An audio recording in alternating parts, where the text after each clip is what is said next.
Realization that everything we do, think, feel, and believe has an effect on our state of well-being, as quoted by Greg Anderson. Good morning once again, ladies and gentlemen. Distinguished speakers of national and international repute, eminent dignitaries, respected deans of diversified schools, my fellow colleagues, and my dear students. It gives me an immense pleasure to be a part of this auspicious program of Adamas Global Summit on Innovations in Higher Education Beyond Boundaries. I, Priyanka Banerjee, Assistant Professor of School of Medical Sciences, along with my co-host, Dr. Shanmitra Ghosh, Assistant Professor of School of Life Sciences and Biotechnology, Adamas University, are privileged to welcome you all on behalf of School of Medical Sciences, School of Life Sciences and Biotechnology, and School of Smart Agriculture. It is my great honor to welcome on stage Professor Dr. Shajul Kumar Jha, Associate Dean of School of Medical Sciences, Dr. Rudra Prasad Shaha, Dean of School of Life Sciences and Biotechnology. Can we have a big round of applause, please? And Dr. Shundip Banerjee, Professor and Dean of School of Smart Agriculture. I will also request our Chief Guest of Honor, Professor Dr. Yusuf Baran, Rector, Izmir Institute of Technology, Turkey, to come up on the stage, please. Let's welcome them all with a huge round of applause.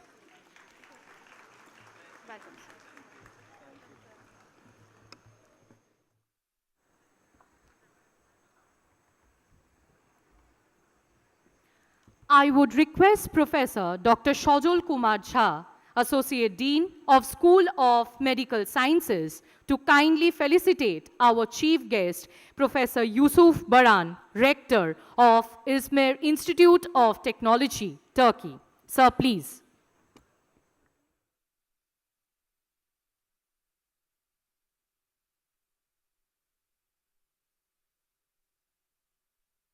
A big round of applause is awaited from the audience. Thank you so much.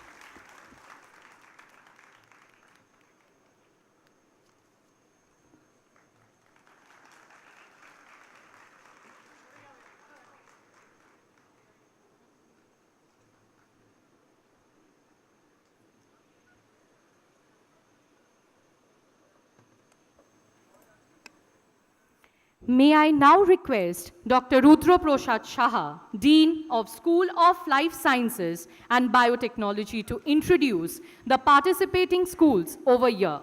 Sir.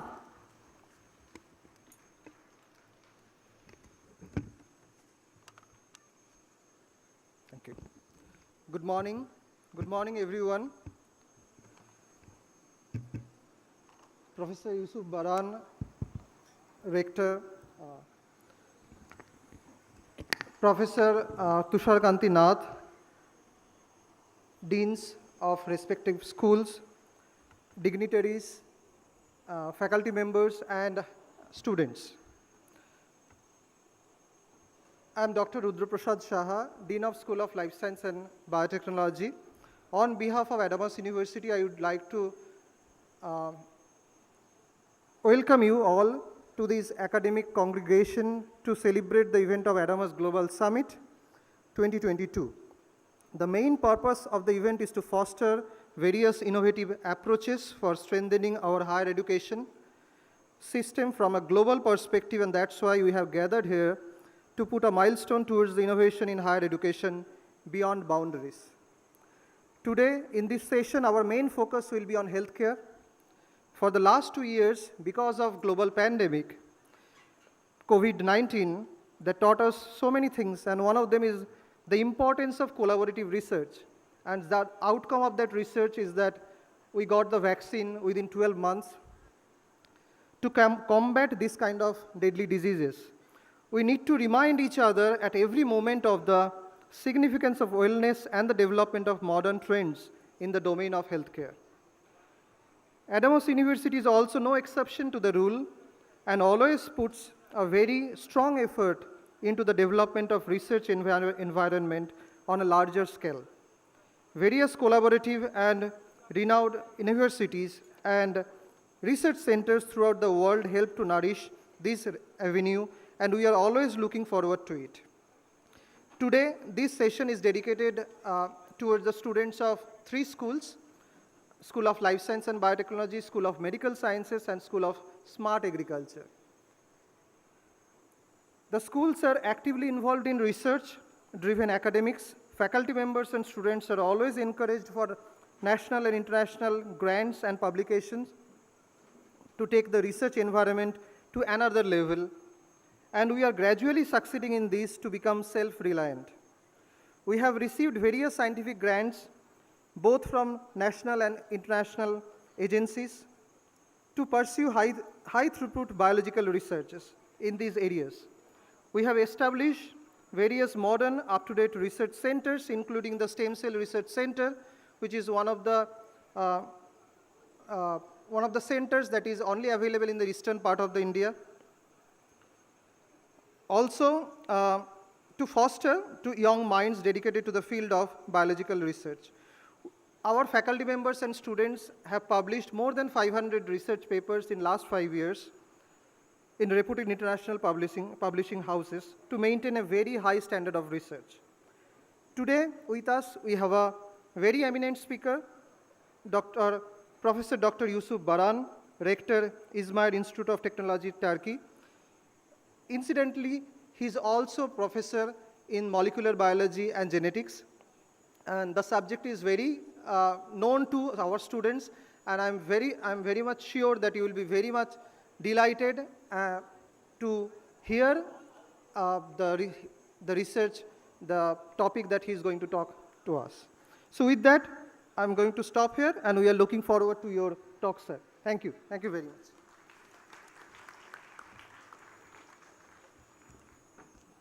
Thank you so much, sir. So now we move on to the main portion of our program, and it is a great honor for me to introduce to you our keynote speaker for the presentation, Professor Dr. Yusuf Baran. Professor Dr. Yusuf Baran is the president of Izmir Institute of Technology, Turkey, and associated with this institute since 2007. His research interests include molecular biology of cancer, science policies, and science diplomacy. With more than 350 publications of repute, he has been involved in more than 40 scientific research projects supported by national and international organizations. Dr. Baran holds prestigious position in several forums of international repute, namely member of the Global Young Academy, World Association of Young Scientists, World Economic Forum's Young Scientist Program, and executive committee member of World Science Academy's Board of Young Affiliates, a founding member of the Developing World Academy of Engineering and Technology, to mention a few amongst many. He is also the ambassador for the International Young Scientist Program and advisory board member of the Academics and Scientific Cooperation Project of Turkey.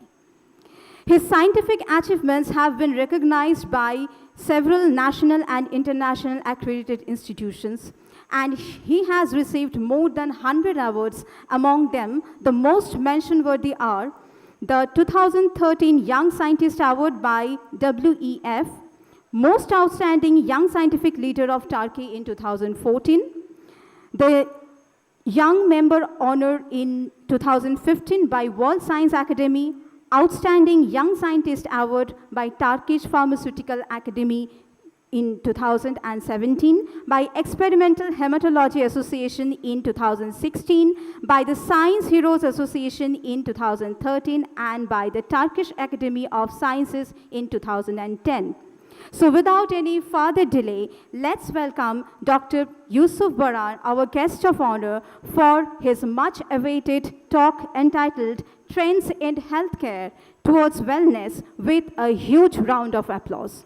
Over to you, sir. Thank you. Well, good morning, ladies and gentlemen. It's my real pleasure to be here in India, West Bengal, Kolkata, and of course in Adamas University. So, since having the first email from Adamas University, I felt your very warm hospitality, and I want to thanks a lot for your hospitality, and my special thanks go to Professor Parimal Biswas, Professor Mamita Dey, Professor Sanjan Dey, and of course your Chancellor, your university, for very kind invitation and hosting me here. And I also want to thank you for coming and joining this session and giving me the opportunity to share my ideas regarding with the... Can you please open the other PPT, please? Yeah, the other one, please.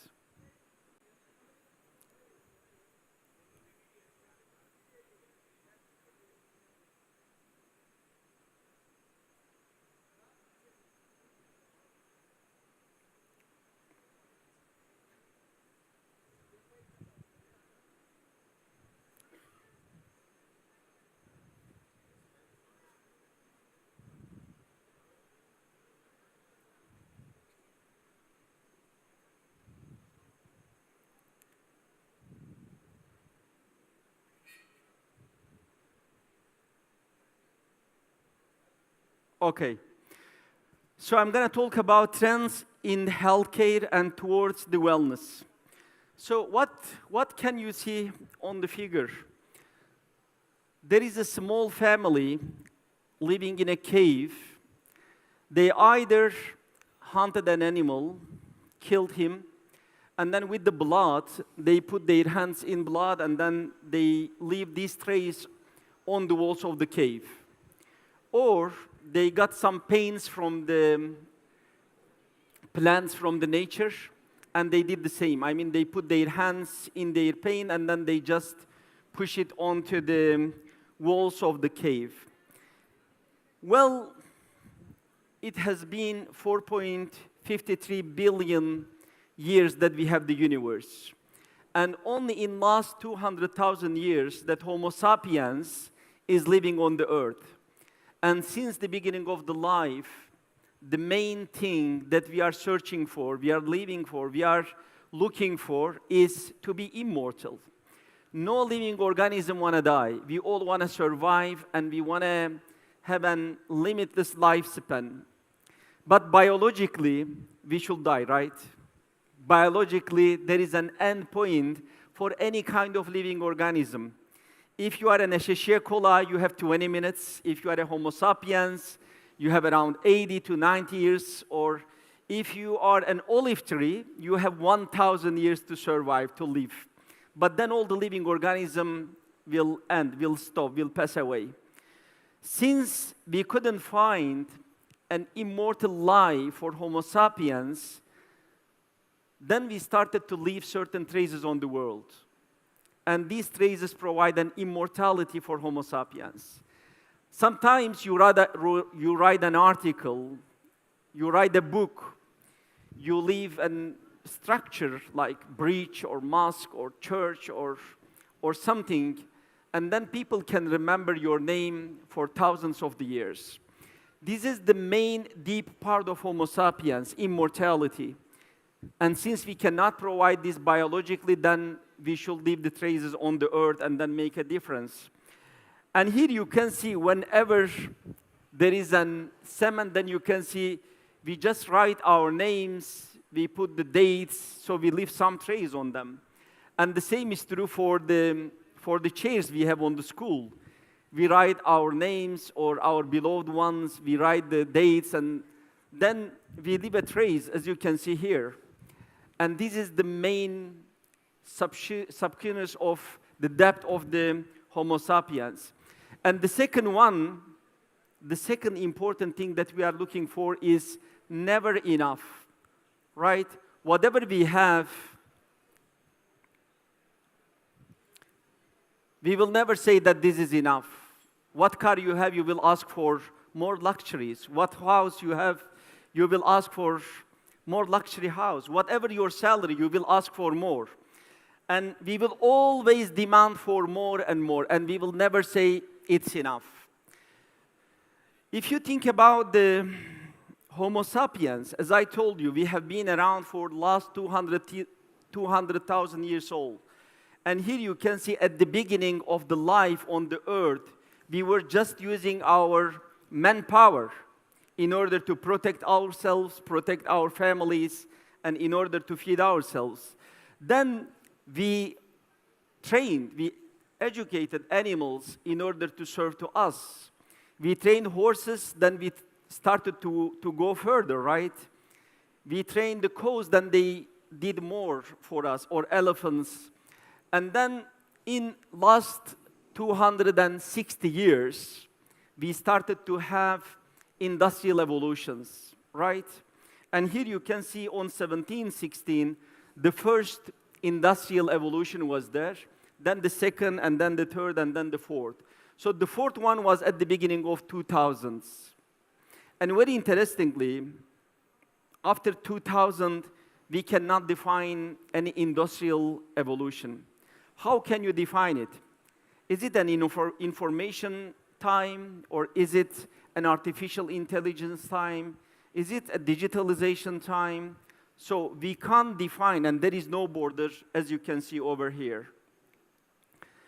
Well, it has been around 200,000 years that we are looking for outside of our body. We are looking for the best and the strong power outside of body. But then we realized that the strong part of humankind is within our body. Because we know all the organs, right? We know the brain, we know the liver, we know the kidney, and we know the capacities. We know the capacity of our eyes, how far we can see, how small we can see. We know the capacity of our ears, how less we can hear, how far we can hear. But the only thing, the only organ in our body that we know the capacity is the brain. We don't know the capacity of the brain. How many terabytes, right? How many names, how many cities, how many words, how many books that you can memorize in your brain. We don't know the capacity. And now we turn back to the brain. And that's why artificial intelligence is getting more and more important in our daily life. Please remember well, when you started your life, these ones are the most important questions that you were asking, right? What is this dad? What is this mom? And then your mom or dad introduced the world to you. This is the bridge, this is the chicken, right? This is the school, this is the tree, whatever. Then you learn the language, then you learn your universe, then you learn how to call anything. Then the second type of question started to come. Why? Right? Why are you getting older, mom? Why is your hair getting white? Why my grandfather passed away? Why the sun is hot? Right? Why there is an earthquake? So we started to ask the question regarding with the whys in order to not to know, but to understand the universe. In order to understand the life, we asked why question. Why are we getting older? Why are we getting white hair during the time? Why are we dying? Okay? Then, of course, we the scientists, the universities, are the ones who find the answer of the why question. We get older because there is a shortening of telomeres at the end of the chromosomes, right? So the sun, we know why the sun is hot. We know why there is an earthquake, and during the earthquake, the earth goes like this and this, or up and downs, right? And then the third type of questions come. How? So when you know why you get cancer, then you will know how you can deal with cancer, how you can find a cure, how you can diagnose a cancer. Just think about the pandemic. At the beginning, we try to understand why this happened. What is this? What is going on? And then after understanding this, then how questions came. So we know how we get older because shortening of the telomeres, right? But then if you ask the question, how can I inhibit shortening of the chromosomes, then you can postpone the aging. Or when you think about why you get cancer, when there is a translocation between the long arms of chromosome 9 and 22nd, then that will bring BCR-ABL proto-oncogene, and when you inhibit this proto-oncogene, right, then you can get cure for the cancer. So what is this dad? What is this mom? Then why and how questions. So we continue to ask questions. And just think about yourself. Think about your brothers and sisters. When you answer the questions, the new questions will come. Okay? Curiosity will never end up. But when you don't answer any question, then the people will not continue to ask you next questions. You stop any kind of curiosity. Then you stop innovation. Then you build the walls around the brain, around the dreaming, anything. So we should answer all these questions to the next generations. So we always demand for more, and you will always demand for more. This is how we come to this life, right? Just imagine we were living in the caves, in the stone-made stuff, and now we are living in smart cities. We are living in smart houses. So we can regulate the ACs, the coffee makers from our own mobile phones, right? Imagine there is a small device, and we all have it, small, 100 gram of the mobile phones. Is this a computer? Is your mobile phone a computer? Yes. Is it a calculator? Yes. Is it a light? Yes. Is it a book? Is it a newspaper? Is it a video? Is it a music player? Is it a radio?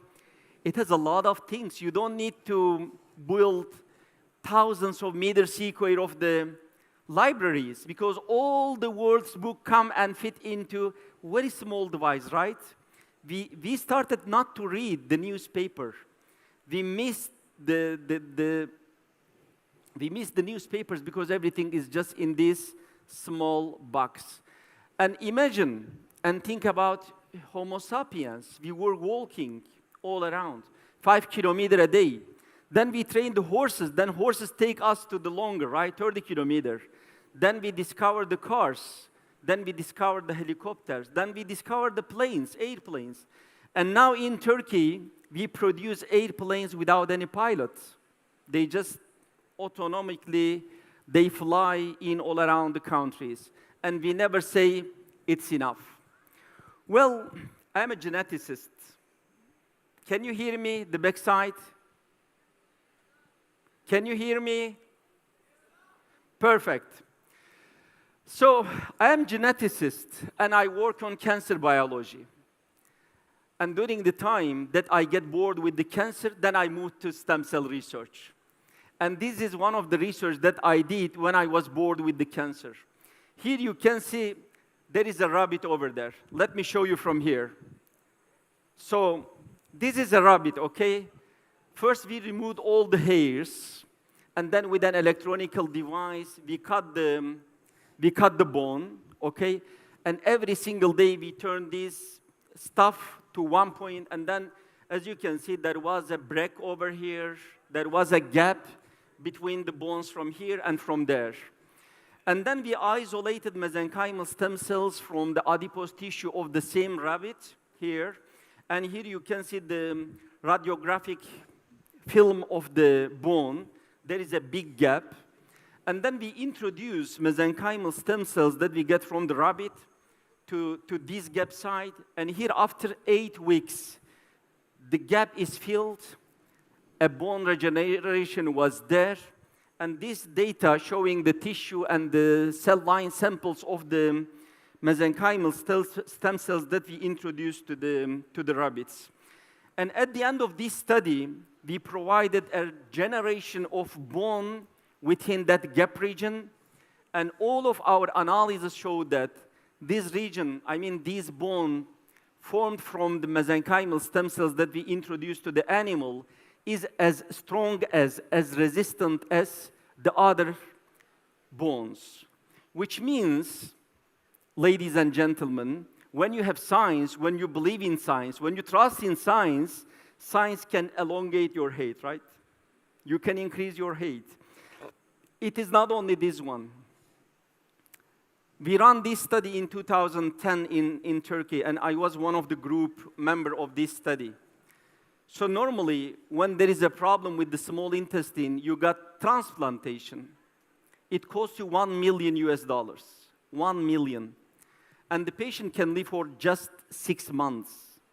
Within 6 months, all the patients passed away. In the world, we were one of the very first group introducing mesenchymal stem cells from the patient samples at the same time of transplantation to the patient. And here you can see 6 out of 7 of our patients are still surviving. So when there is a science, when there is a trust and belief in science, not only the height, but also the lifespan is increasing more and more.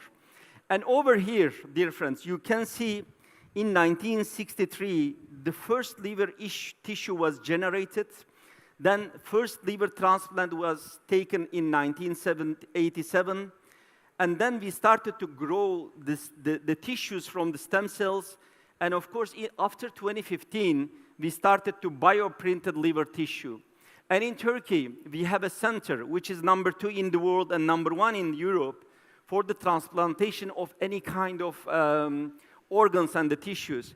And over here, you can see, since the lifespan increased for humankind, then we started to generate organs for the body. Because when you have a longer lifespan, then your organs can be tired, and they want to be replaced. Do you know Rockefeller? Have you ever heard about him? Rockefeller. He's a business guy from US, and he passed away when he was 99 years old. And 11 organs of his body was not belonging to him when he passed away. 11 organ transplantation was there. And over here, you can see the improvements and developments. And here you can see the first paralyzed Dutch patient who can walk, again, with his own exoskeleton. So the people with paralyzation can start to walk and start to be involved in our daily life. And of course, it has its own economy. And you know, bioeconomy summits are all around the world. And biotechnology takes attraction from the industry side as well. And here you can see trillions of dollars are lost to non-communicable disease. And here you can see now we spend $2 trillion and $100 billion US on chronic pulmonary disease. And by 2030, there will be 120% increase. For cardiovascular disease is number 2, diabetes is 3, and the cancer is $290 billion US. And of course, all the spendings, all the expenses are going up and up. But more interestingly, since biotechnology, it is not an only basic science, but an applied science, then you can see all the big industry investing a lot on the innovation of the global health. And in last 10 years, there are 200 times increase in investment of the global health innovation funding. And of course, global wellness economy is something else. And over here you can see 4.4 trillion US dollar is spent on global wellness economy. And traditional medicine is there, mental wellness is there, wellness real estate. This is a new research area for all of us. Wellness tourism. People are moving around the world in order to get well, because the first thing that we ask is to have a long lifespan. Then the second one is to have a healthy, a wealthy life in this world. And here you can see how much the countries spend on the health. It is one of the main expense, main cost of any government, because when you have an insurance, a health insurance, then the governments or the companies should pay all the expenses that you get for your health. And here you can see my country itself spent $4.2 billion US in 2019. And the wellness economy and size and wealth comparisons here you can see for the top 20 economies.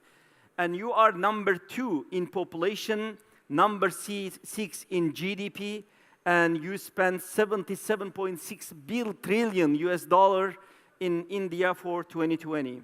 And Turkey did the 20 and 34.6 billions US dollars on wellness economy. Well, you all are going to life sciences, right? In biotechnology, microbiology, cancer, medicine, whatever. And here you can see the global startup heat map for the healthcare. And you can see there is an accumulation in United States, in England, Europe, and of course, India is doing great. And I know that Bangalore is taking the lead of the innovation startup in India. And here you can see the global health innovation funding trends by country for 2021. And India is, again, doing a great job for global health innovation funding.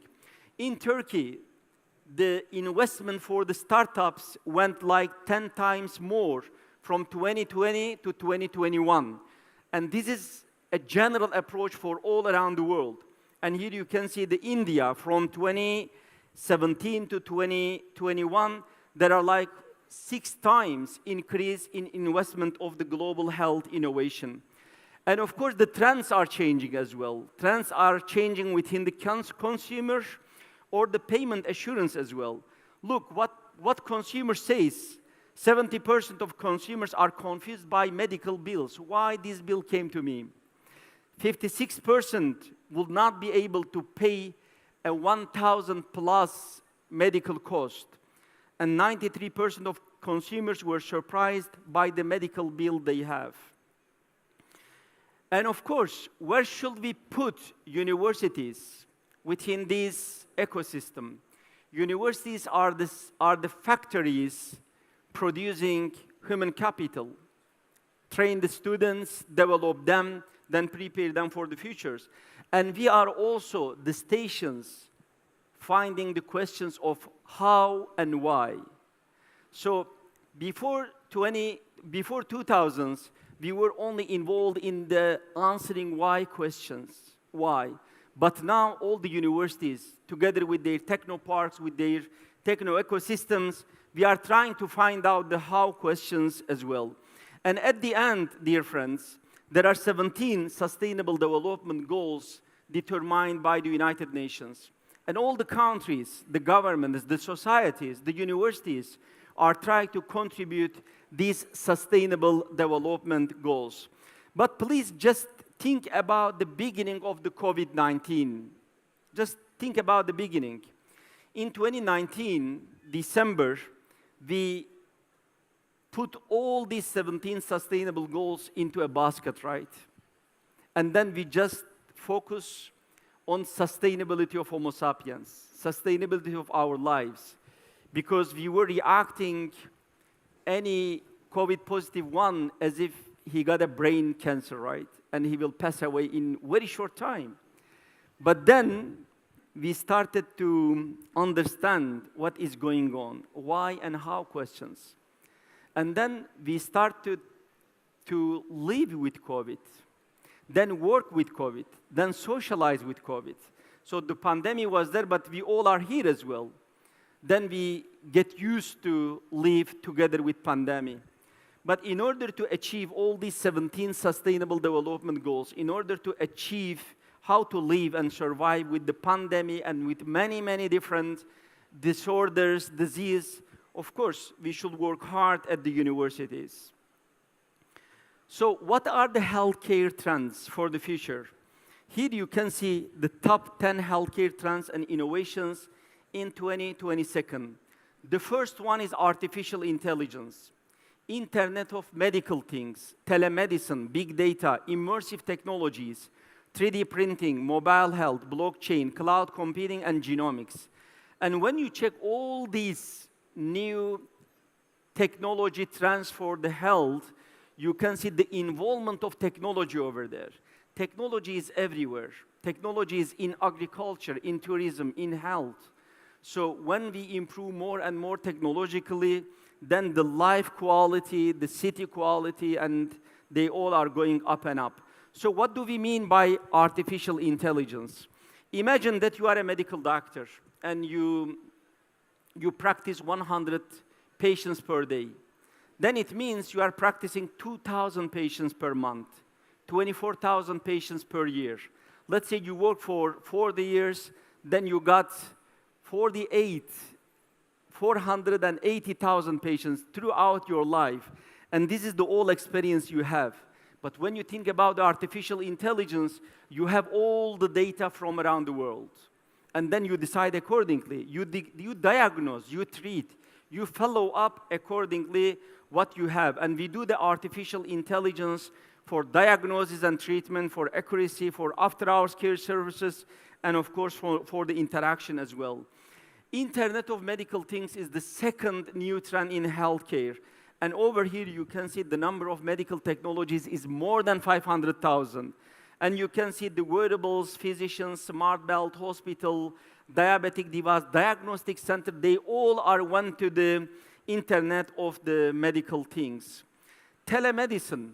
I am very surprised that I have seen this telemedicine in Kolkata city.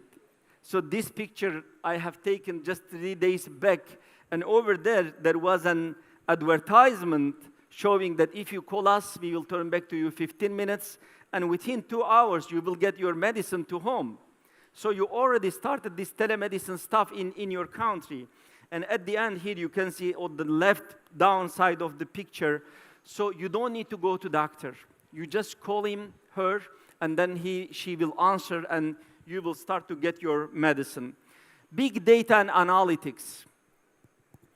We are facing with a big data problem, actually. Imagine, in every 5 days, all the information, all the data we have and accumulated is doubling in every 5 days. It was like 1,000 years, but now every 5 days, we increase logarithmically the data that we generated. And of course, you need to know how to deal with the big data and analytics as a new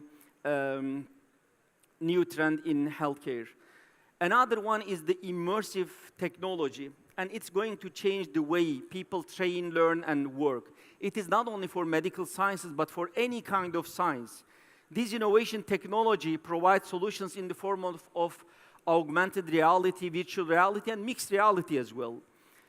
And here you can see how does it goes. I mean, you can train your staff, you can train your students, you can train your doctors, your nurses with the virtual reality. You can treat the patients with that way and to help the people with the developmental disorders as well. So you provide an avatars, and within this virtual reality environment, you can even get into the body, you can get into the cell, you can get into the bloodstream, and without doing a real operation, you can do it on the virtual reality. Then you can save the time and the cost and many other things. Mobile health, it is different from the telemedicine, and this technology is transforming the entire healthcare system. As more and more functionality is added to smartphone, then the folks surrounding mobile healthcare is starting to lift, and what is emerging is the integrated mobile health platform. Then it includes a central hub where physicians, medical doctors, nurses, and patients can access the necessary information to take care. And here you can see what is going on with the mobile health. We all are within the same platform, the physicians, the nurses, the patients, the families, the friends, and there is an amazing interaction for the clinical innovation. And as I told you before, 3D printing is another important aspect of the new trends in healthcare. And we started to produce, to generate, to create organs within the laboratory environment, and very interestingly, we transferred them to the human body. As I told you, the lifespan is going up, but meanwhile, our organs start to be tired, and we need to replace them. Cloud computing, managing data has been a challenge for healthcare providers all across the world. And it's a crucial aspect because each set of data is valuable. You should not miss any data for the patient treatment and diagnosis. And cloud computing in healthcare solves this problem with its intuitive management of electronic medical records. And here you can see how it goes. So there is a cloud, there is a data, tools and systems, there is a green health, and all the wearables, patient portals, medical technologies, clinical apps, medical Internet of Things, all these ones are within this ecosystem, and we can manage all together. And the last one, the most important one for the audience, because I know that you all are coming from the life sciences. Just please think about the Human Genome Project. It was 2001 that we announced the result of the Human Genome Project. And 5 countries, 14 years, 2.8 billion US dollars spent on in order to analyze and solve the Human Genome Project. And then after genomics, then we started transcriptomics, which is the mRNA profile of the cell. Then proteomics, protein profile of the cell. Then metabolomics, then micronomics, lipidomics, and many other omics are there. And very basically, we can differentiate one healthy cell from a diseased cell, non-healthy one. Or very basically, you can make all the differences between control and treated cells. Let's say control or any cell that is under any kind of stress. And with these omics technology, we can understand much better what is going on within the cell and within our body. Well, emerging trends in healthcare for the new normal. There should be a collaborative ecosystem, because none of the country or the university or the discipline can find a solution to any kind of global or the regional problem. Just think about the cancer, please. Do you think if the cancer is something for oncologists, only for hematologists, or geneticist, biologist, chemist, physicist, mathematician, food engineers, they all are involved in finding a solution for the cancer. Then digital acceleration and the business growth are on the table as well. But we should be careful that climate change, water resources, energy, they all have direct or indirect impacts on our health as well. And at the end, we, the universities, the scientists, the techno people, we all are working hard first in order to decrease the cost and increase the efficiency and the quality of the health. And of course, we want to have longer lifespan. But I'm happy to tell you that in last 100 years, the lifespan of Homo sapiens like doubled in last 100 years. And of course, we have much higher quality of life. When the science, the technology, the innovations are going up and up, for sure, the lifespan of Homo sapiens, humankind, and the life quality will go up. Because the only issue is not to have a long life, but the issue is to have healthy and wealthy life in the world. So there is an amazing change in the world, right? An amazing change. And you were born in the middle of this dramatic change. Do you know what is this? What is this? Do you know what is this? Dinosaur, right? Where are they? Where are they? They disappeared, right? They are not around. But as far as we know, they are the strongest living organism in the world, right? But they passed away. There is no dinosaur. And what is this? And where are they? Anywhere in the world, right? They are anywhere in the world. But as far as we know, they are the weakest living organism in the world. Imagine, the strongest one is not present, extinct, and the weakest one are all around. So you need to go, you need to understand the world. You need to see the changes, and you need to adapt the changes. You know, the most important characteristic of any living organism, including human, is the adaptation. We adapt the change, right? So when you adapt, then you survive. If you cannot adapt, you cannot survive. That's why dinosaurs are done, and the ants are in anywhere. The second one is adapted, and the first one, unfortunately, couldn't. So we need to see the changes going on in the world, change going on in the healthcare system, change going on in technology, in science. So, ladies and gentlemen, this is a picture from my university. We are located on the southwest part of Turkey. So this is known as the Aegean Sea. You see it's quite green. And this is our campus, Izmir Institute of Technology. I want again thank the organizer for your very kind invitation and giving me the opportunity to share my insights regarding with the new trends in healthcare. And I'll be more than happy to see you as our graduate students or as a visiting professor sabbaticals in Turkey in my university. Thank you, teşekkür ederim. Danyavat. Thank you. Thank you, sir. It was incredibly good, and thank you for accepting our invitation and for sharing your vast experience and bestowing your knowledge within the student community. Now, we will begin with the question answer session. We will take few of the questions from the audience. Looking forward to hear from you all. I request the students or the faculty members, whosoever will participate in the question answer session, please introduce about yourself briefly and then move on to the questions. Over to you. Any questions from your side? So first question will be from volunteers. There is a microphone. Good morning, sir. Good morning.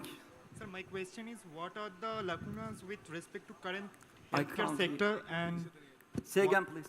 what are the lacunas with the current healthcare sector, and what is the scope of their improvement? I really couldn't hear you. Can you please keep silence, ladies and gentlemen? Hello, sir. Can you hear me? Yes, now, yes. Sir, my question is, what are the lacunas with respect to current healthcare sector, and what is the scope of their improvement? Well, I think as I said, the lifespan and the quality is the most important thing for humankind. And the civil engineers, the architects, the politicians, the mathematicians, the engineers, the life sciences people, we all are working hard on this. And there are new ways, new opportunities for all of us to go. And as I said, in last 100 years, we doubled the lifespan of the humankind.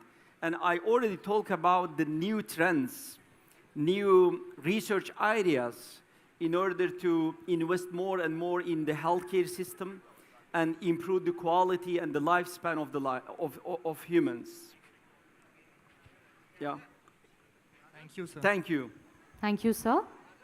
Any more questions? Yes, please. Good afternoon, sir. So, in past few years, there has been a huge concern about the lifestyle-mediated disorders. Yep. So, how can we create more awareness on the physical and mental health? Well, the awareness is on all of us. So we all should work hard for that. And of course, the sterility, the cleanliness, access to the medical service. But the important issue here is not to get sick, So you should take care of yourself. You should take care of your body. You should take care of your environment and increase the awareness within the families. I mean, first you, as a student, as a faculty from the university, should be a role model for that. And then you have to start to train your families, your friends, your relatives. So it goes like, step by step into the community. So it's a responsibility for all of us. But the best thing to do is to be a role model for that. Okay? Thank you, sir. Thank you. Thank you, sir. Okay, yes. Ask the question, please. We have one more question from the audience. Good morning, sir. Good morning. So my question is, what is the scope of nutraceutical industry, especially in a post-COVID scenario? Well, I mean, this pandemic it was on the table for decades. And this is not the first pandemic that we experienced. It is not going to be the last one as well. So still there are a lot of viruses and the microorganisms, bacteria that we couldn't discover, we couldn't define them. They are in all around, but the important issue is when they infect the human and then when the infection spreads in all around the world. The experience that we got with the COVID-19, but when there are significant improvements in science, scientific approach, scientific infrastructure, machines, all these experiences provide an opportunity for us to deal with the problems that we might face in the future in a shorter time and in a much better way. Because when you discover something, well, let me give you an example from the Human Genome Project. This Human Genome Project took our 14 years, 5 countries, and $2.8 billion US. But now it's 24 hours, $1,000, and in any university you can do it. So when the science, the technology improves, then we can deal with these kind of problems in a shorter time. And of course, we need to spend time and energy on that. And I think for the future, I am more hopeful regarding with finding the solution to any kind of pandemic that we might face with. Thank you. Thank you, sir. Okay, for the fourth question, yes. Microphone, please.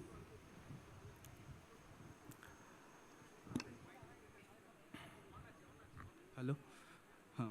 So, good afternoon, sir. Sir, I am Parijat Roy. Sir, as you said that our lifespan has increased. So, and I think that the reason for that is the improvement of the healthcare systems. Yeah. So, but some medicines, when are given to administered to some patients, some allergies or some side effects occur. Yep. So, how pharmaceutical companies can prepare themselves in preparing that personalized medicines? Okay. So first, I mean, the quality of life is increased. We are living in much better houses, in cleaner environments. You know, we take our kids to the physicians before they get sick. And we start all the genetic analysis when, you know, our wife is getting pregnant and stuff. You can easily have access to any kind of medical service or medicine or operation or whatever. And all these provide you much better quality of the life. And for the, I mean, medical companies, drug companies, of course they need consumers, right? They need customers. And the important issue is they try to have sustainable customers. I mean, finding a cure is different than making a patient to survive with that disease. But of course, we as scientists should try to find the solution and stop the disease and find a cure for any kind of problems that we are facing with. But at the end, improvements in technology, answering the why and how questions, at the end will result in the much better quality of the life for all of us. Thank you. Sir. Thank you. Thank you, sir. Thank you. Okay, so we will take one more question as of now. The last question, yes. Good afternoon, sir. Good afternoon. So this is Devoshmita from the Department of Biotechnology. So first of all, I'd like to thank you for your very insightful talk. And my question, sir, is how do you think our overdependence on drugs or antibiotics is affecting our lifestyle or more generally the public health? Well, we need antibiotics, for sure. They are the secondary metabolites of microorganisms. And antibiotics are produced by the bacteria in order to protect themselves from the others, from the other bacteria. And when we get infected, the best way is, of course, having a strong immune system. But generally, it is not going to be enough, and then you need the antibiotics. The important issue here is that the resistance. So resistance should not be developed within the society. Then other way around, even if when you're infected, you cannot find a solution to these microorganisms, if your body or if your immune system is somehow lost sensitivity to bacteria. And you need to be careful. I mean, you cannot just go to a pharmacy and ask for an antibiotic and then take the medicine however or whatever you want. It should be under the control of the physicians. Okay? Thank you. Thank you, sir. Thank you so much. Thank you. Any other questions? Yes. This will be the last one. Good afternoon, sir. I am Shoykot Mahapatro. Sir, since you mentioned about the adaptability that has resulted the ants to stay forever where the dinosaur got extincted. So what were the evolutionary tools which nature gave to human beings so that they could survive 2 ice ages and still survives now and developing? Okay. So the most important characteristic that we have, or any living organism have, is the adaptation. We try to survive. No living organism want to die. Whether you are a bacteria, you are a virus, you are an olive tree, or you are a bird, whatever. So we all try to adapt and survive. We do the same. I mean, you can see a lot of plants outside, right? And when you put them in the seawater, they will die. But still we have some plants living within the sea and, adapting this salty environment. The same is true for us. We try to adapt and survive. And when you lost adaptation, unfortunately, everything is just going to the basket. And the same is true for us. I mean, you can't say, I can't live in this temperature, in this humidity, in this difficult environment. For sure, your body will adapt, and then you will get to continue to live. Thank you, sir. Thank you. Thank you, sir. It was a splendid question-answer session. I would request our guest, please take your respective seat on the dais. Thank you, sir. Thank you all for your kind listening. A big round of applause from the audience. Thank you. Now, I would request Professor Shondip Banerjee, Dean of School of Smart Agriculture, to please come forward and give a vote of thanks. Sir, over to you. Thank you, Dr. Yusuf, for a very, very nice presentation. Starting from the beginning of humanity with the small hands on the cave to the digital era, things are actually changing pretty fast, and I believe when it comes to the healthcare system or the biological system as a whole, things will be rapidly changing in the next couple of years. And besides the artificial intelligence and the data sciences which we are looking into it, I see a lot of prospects coming out from epigenetics and the metabolomics going around. It was also a good session with the students who had actually raised some of their thoughts. With this, I thank Dr. Yusuf for spending valuable time of his. I also thank the departmental or the school faculty members, the school deans, the students, and all the supporting staff who basically made the session a very, very success. Thank you all, and thanks, Dr. Yusuf, once again. Thank you so much, sir. So we are almost near the end of our program. We have some very important announcements to make. First of all, after the lunch session, we will be having some school-specific programs where the students will show their innovation towards education through different types of activities. So all our honorary guests and the students and the faculty members are requested to visit the respective schools with our chief guest, to visit those, to have a look at those mementos, I will say, of the innovation to beyond educational capacity of the students. And when we will be going out, not now we are going out, but when we will be going out, then the students of School of Life Science and Biotechnology, they should avail the door at the back in the left-hand side. I'm again mentioning School of Life Science and Biotechnology students will take the door at the back in the left-hand side, and School of Medical Sciences will take the door at the back in the right-hand side. Please maintain this differentiation for the proper dispersal of the students.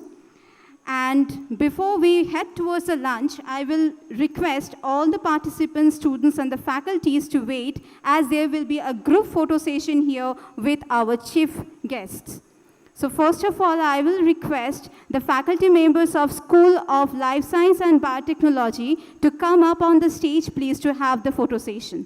This will be followed by the faculty members of Medical Science and then the students. A request to the faculty members of School of Life Science and Biotechnology to come up on the stage, please.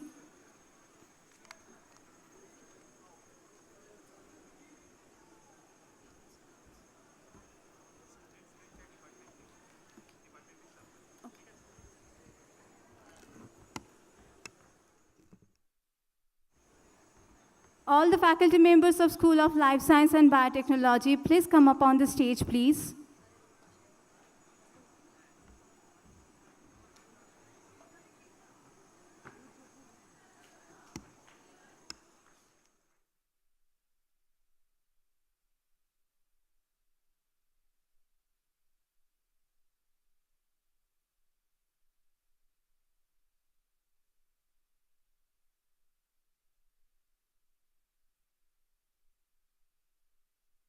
Professors, you should applaud your professors.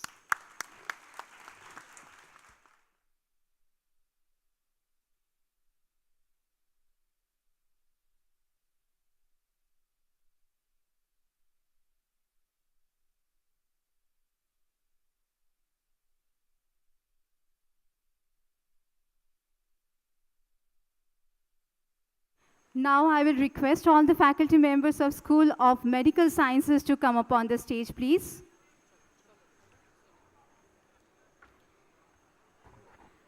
And the students, we will have the photo sessions with you in front of the department only, not here, okay? So please wait till the photo is taken, and after that we will disperse for lunch.